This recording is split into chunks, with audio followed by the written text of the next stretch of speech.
संसाधन। कक्षा 8 में सामाजिक विषय के अंतर्गत भूगोल की पाठ्य पुस्तक का यह हमारे पास पहला अध्याय है। इस अध्याय के अंतर्गत हम जानेंगे कि संसाधन क्या हैं, ये कितने प्रकार के होते हैं और इन संसाधनों का संरक्षण क्यों आवश्यक है। संसाधन क्या हैं, हम किन चीज़ों को संसाधन कह सकते हैं और किस लिए कह सकते हैं, यह समझने के लिए हमें अपने आसपास की कुछ चीज़ों को देखना होगा। क्या वे वस्तुएं हमारे काम की हैं अथवा नहीं। यदि आपको लगता है कि हाँ, उनमें से कुछ वस्तुएं ऐसी हैं जो आपकी आवश्यकताओं को पूरा कर सकती है, तो निश्चित रूप से वह आपके लिए संसाधन है। इसलिए हम कह सकते हैं कि प्रत्येक वस्तु जिसका उपयोग आवश्यकताओं को पूरा करने के लिए किया जा सकता है, वह संसाधन है। अब बात करते हैं कि कोई वस्तु संसाधन बनती कैसे है। तो किसी वस्तु की या पदार्थ की उपयोगिता या प्रयोज्यता, अर्थात वह प्रयोग में लाई जा सकती है अथवा नहीं, उसे संसाधन बनाती है। उस वस्तु की उपयोगिता उसे एक मूल्य प्रदान करती है। इसलिए हम कह सकते हैं कि सभी संसाधन मूल्यवान होते हैं। यहाँ पर हमें इस बात का ध्यान रखना होगा कि मूल्य का अर्थ उसके महत्व से है।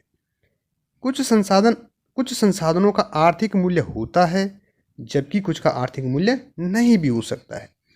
जैसे सोना, चांदी, लोहा आदि विभिन्न धातुओं का आर्थिक मूल्य होता है, लेकिन कोई एक मनोरम प्राकृतिक भूदृश्य का आर्थिक मूल्य नहीं होता, लेकिन वो हमें एक आत्मिक या भावनात्मक रूप से शांति प्रदान करता है। इसलिए दोनों ही हमारे लिए संसाधन हैं।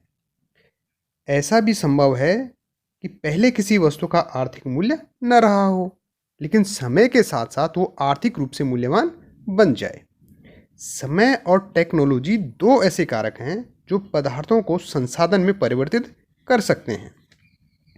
जैसे कि हम पानी को ही देखते हैं, पहले यह यूं ही बहता रहता था, लेकिन समय के साथ बहते जल से जल विद्युत बनाने की तकनीकी ने उसे एक महत्वपूर्ण संसाधन बना दिया है।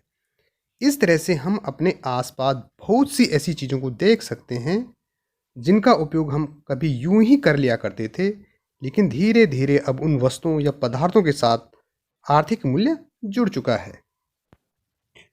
संसाधनों के प्रकार।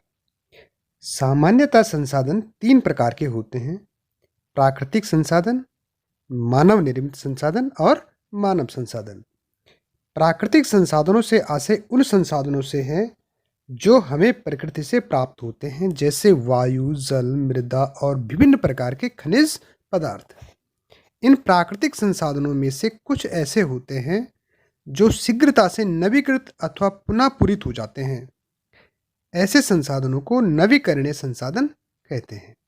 अर्थात यदि हम उनको एक बार अपने उपयोग में ला देते हैं तो भी वे दोबारा से पुनः पूरित होकर हमारे उपयोग में आ जाते हैं। इनमें से कुछ संसाधन असीमित होते हैं, जैसे सौर ऊर्जा, पवन ऊर्जा आदि। लेकिन इनमें से ही कुछ ऐसे संसाधन भी होते हैं जिनका लापरवाही से किया गया उपयोग या आवश्यकता से अधिक उपयोग उनके भंडार को प्रभावित कर सकता है। इसके विपरीत कुछ प्राकृतिक संसाधन ऐसे होते हैं जिनके भंडार सीमित होते हैं और एक बार उपयोग में आने के बाद उनके नवीकृत अथवा पुनः पूरित होने में हजारों वर्ष लग सकते हैं। ऐसे संसाधन अनवीकरणीय संसाधन कहलाते हैं, जैसे कोयला, पेट्रोलियम, प्राकृतिक गैस आदि। मानव निर्मित संसाधन। विभिन्न प्रकार की मशीनें, गाड़ियाँ, पुल, सड़क, जिनका उपयोग हम आए दिन करते हैं, और ये प्राकृतिक रूप में ये हमें प्राप्त नहीं हो सकती। हाँ, इनके निर्माण में विभिन्न प्राकृतिक संसाधनों का उपयोग अवश्य हो सकता है। ऐसे संसाधन मानव निर्मित संसाधन कहलाते हैं। संसाधनों का तीसरा जो प्रकार है वह है मानव संसाधन।